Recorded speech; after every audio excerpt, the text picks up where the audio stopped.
Okay, guys, we are going to need a drink for this one. Ha! See, let nobody fool you. Entrepreneurship is hard. Entrepreneurship in Nigeria, where I'm from, is harder. Now, being a female entrepreneur in tech is an extreme sport. Guys, welcome to my channel. My name is Jadesola, and I know that I didn't introduce myself when I started my channel. I thought to ease you guys in into my world. So I've been doing a couple of relocation series, but the core of who I am or who I was a businesswoman. And I can tell you for free a lot of the things that I went through that made me quit my lucrative businesses. So, before we start, guys, I'm interested in knowing topics that you might want me to cover because I'm still trying to figure out my channel, and it'll be nice if you share in the comment section some of the topics that you might want me to talk about. But better still, like and subscribe to my channel if you like my content. So let's just dive right into why I quit my lucrative businesses. So, a bit of background about myself. I would say I'm an ex-banker and ex-entrepreneur, ex-startup founder, ex-plenty things. So I've got about 6 years banking experience and about 7 years fintech and e-commerce startup experience. So, but everything was back in Nigeria. So some of the things I might be talking about, I would imagine would relate to a lot of businesses around the world. But some might also be a bit peculiar to Nigeria, so to speak. So, I had 4 startups at the peak of it.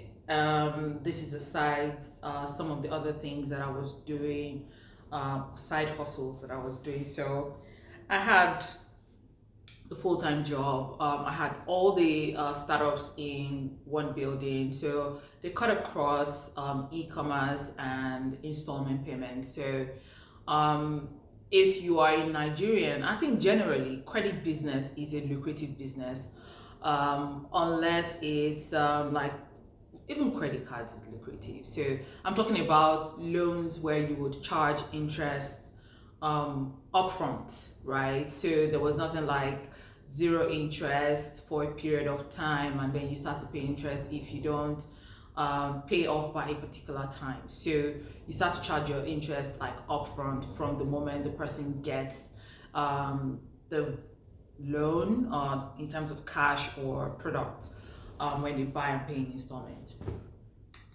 So why did I decide to quit?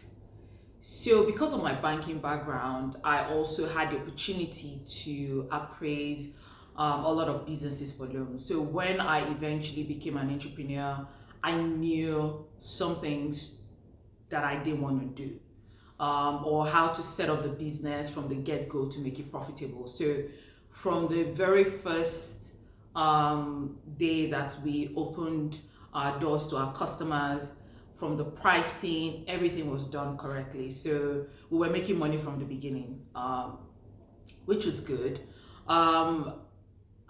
Even though I worked a lot in credit, I'm not personally a huge fan of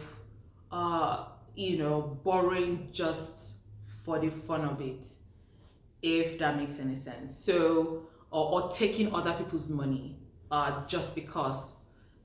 So we from the get-go decided to bootstrap the business, and I think there was a point that we're actually trying to raise investment, but it wasn't coming, and we had things that we wanted to do, so we had to re-strategize on how the business could pay for the things that we wanted to do, by being more conscious about the targets we were setting for ourselves, not just like faffing around the business and just following trends, because I can tell you, like, the tech space, there's a lot of fluff going around, and everybody wants to be like Facebook, Google, or the FANG companies where the office is pretty, and people are playing ping pongs and stuff.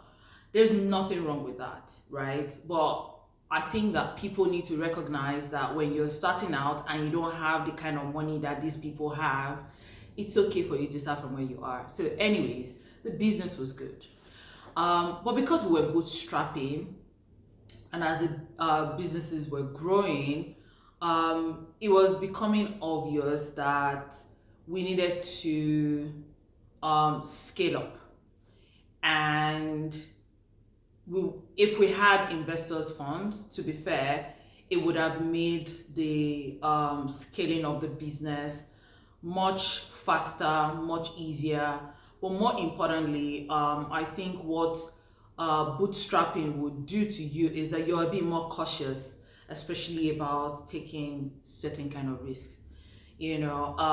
So companies that had obviously foreign investments were able to experiment quickly with a lot of things, and not be too cautious about not wanting to lose money. So that was like the beginning, I would say, of just being a bit cautious and being overly conservative, because we were bootstrapping, and even though we were profitable, we were able to take care of our bills.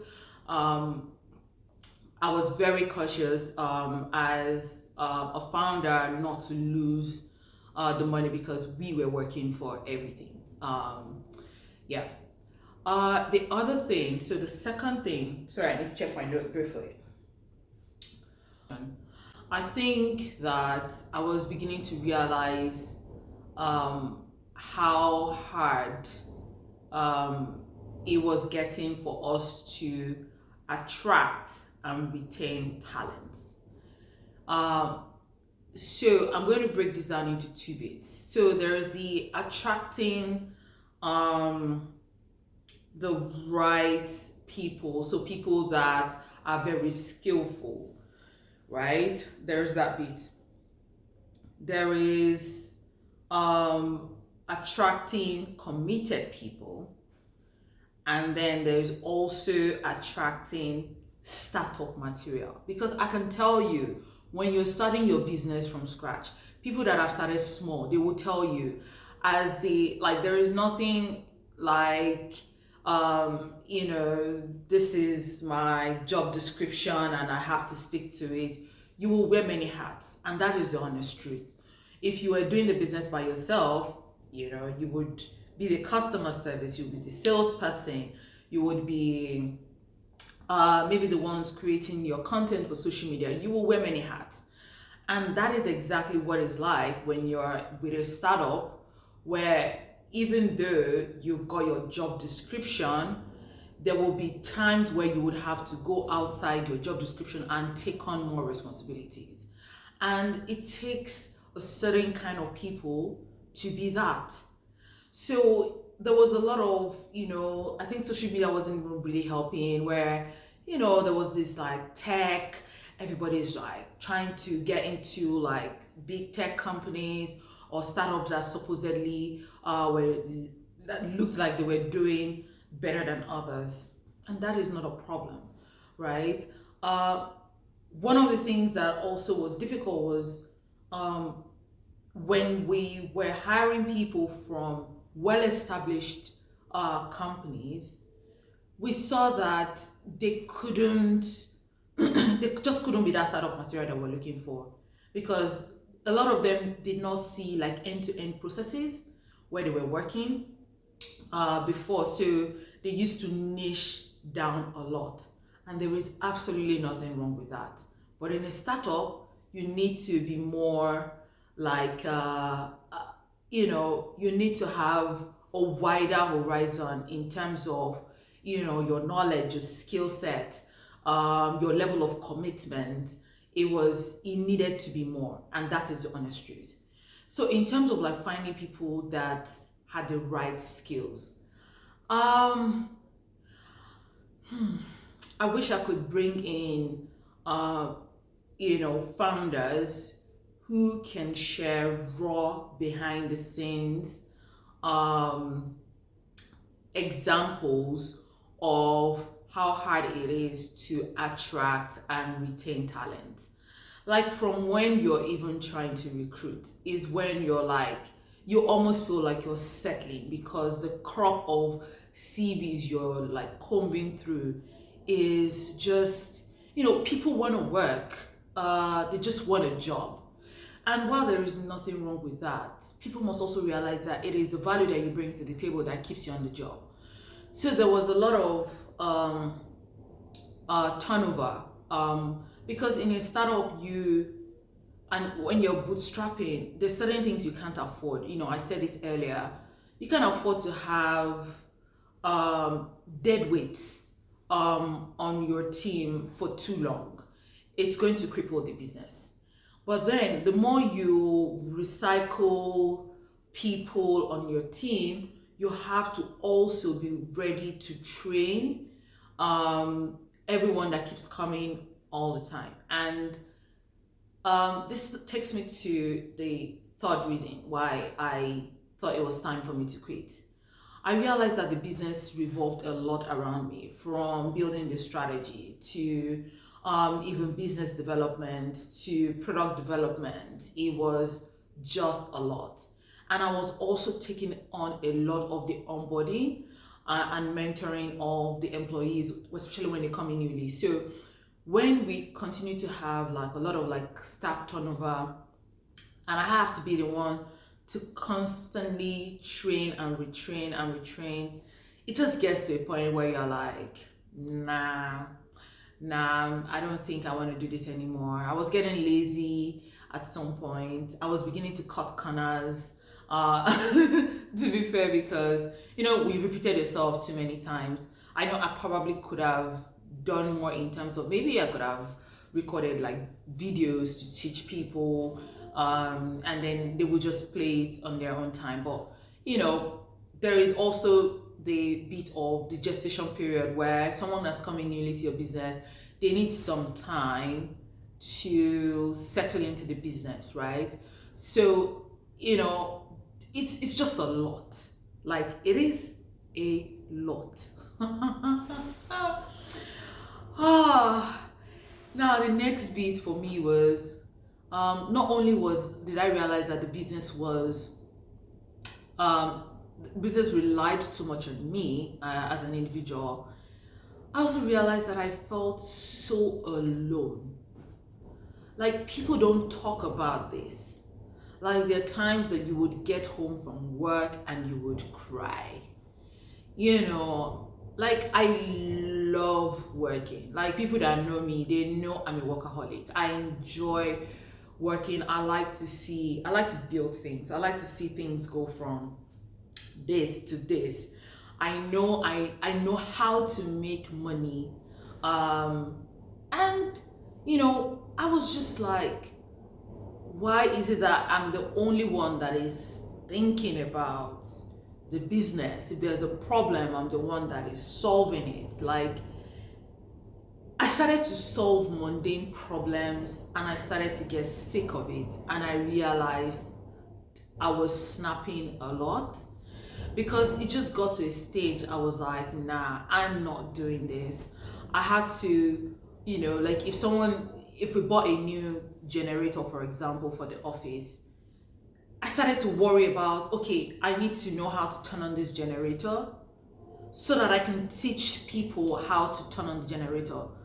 Ordinarily, there should be people who should be anticipating this thing, that, okay, if, sorry, for the people that might not be Nigerians, or don't experience power outage, like there's no electricity, Sorry, but you may not be able to relate, but just like in Nigeria, we have that a lot. So imagine I, as a CEO, I now have to be worrying about, oh, when they came to install the generator, I wasn't there, and I don't know if any other person learned how to turn on the gen or put oil where it's meant to be or put fuel or something, because I need to be able to do that and show people.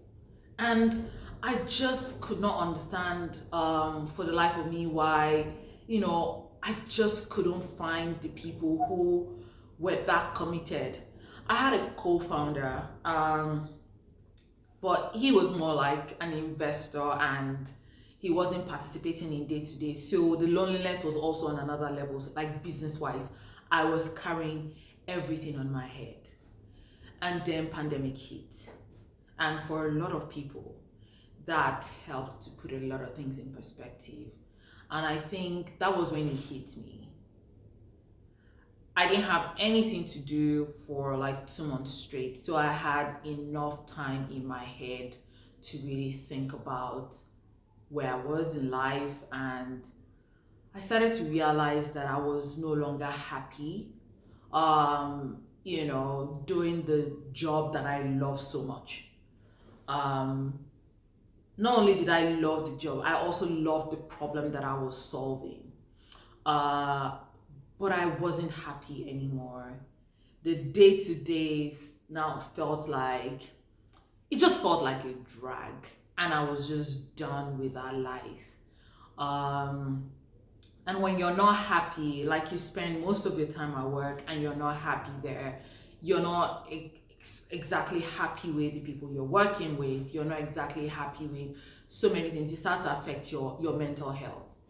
And then I also started to analyze in terms of like growth, personal growth for myself.